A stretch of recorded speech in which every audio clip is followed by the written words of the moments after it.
men aren't all that helpful during the Christmas season. A few weeks ago, I asked a friend of mine for her address so that my wife could send her and her family a Christmas card.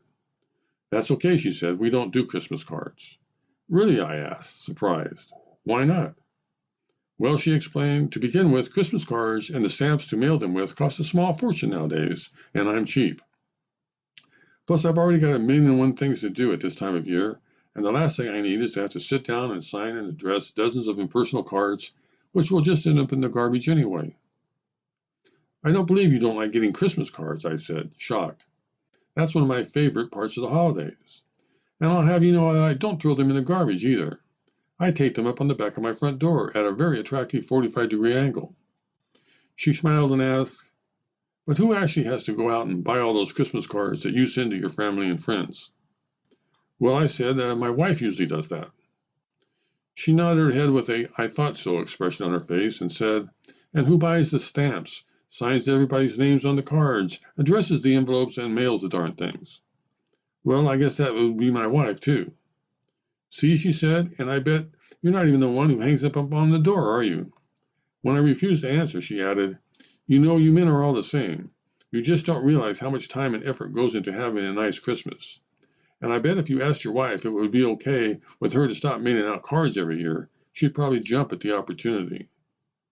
Well, thank you very much, Ebenezer Scrooge, I thought to myself.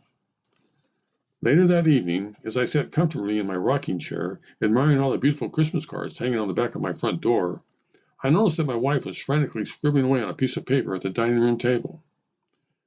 What are you doing? I asked. I'm just trying to come up with a menu for Christmas Eve dinner, she said. Is this our year to have everybody come over here again for dinner? Of course it is. Why do you think I've been running around like a chicken with its head cut off for the past 2 weeks? What all do you have left to do? I asked naively. Are you kidding? Everything. Like what? Well, to begin with, the house is a complete mess, and the whole thing needs to be cleaned from top to bottom. Plus, I've got to wrap and mail all the packages that are going up to my family in Oregon, get all the boys a haircut, and borrow a folding table and some extra chairs so that everybody will have something to sit on. Then I have to go shopping for all the kids and your parents. By the way, do you have any idea what I can get your mother this year? Not really. How about your father?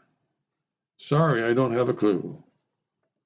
Anyway then, if I live through doing most of the Christmas shopping this late in the year, I have to wrap everything up, decorate the house, and get ready for Christmas Eve. So what all do you have to do on Christmas Eve? I asked. Well, I have to plan dinner, purchase all the food and drinks, prepare the meals, serve the food, clean up the mess, and somehow find the energy to stay up after midnight to be Santa Claus. Hey, maybe I could do that this year, I volunteered, starting to feel a little guilty. I don't think so, she said, with obvious alarm, knowing full well that I would probably screw the whole thing up. You won't know where I've hidden all the presents, which ones go in the kids' stockings, and which ones go under the tree. But it can't be all that complicated, I said. That's okay, she said. You've already done your part for Christmas this year. And what was that? I asked with interest. Stumped for a quick answer, she took what seemed like a good 30 seconds before she finally said, You brought home the Christmas tree with a huge gap in the branches, remember?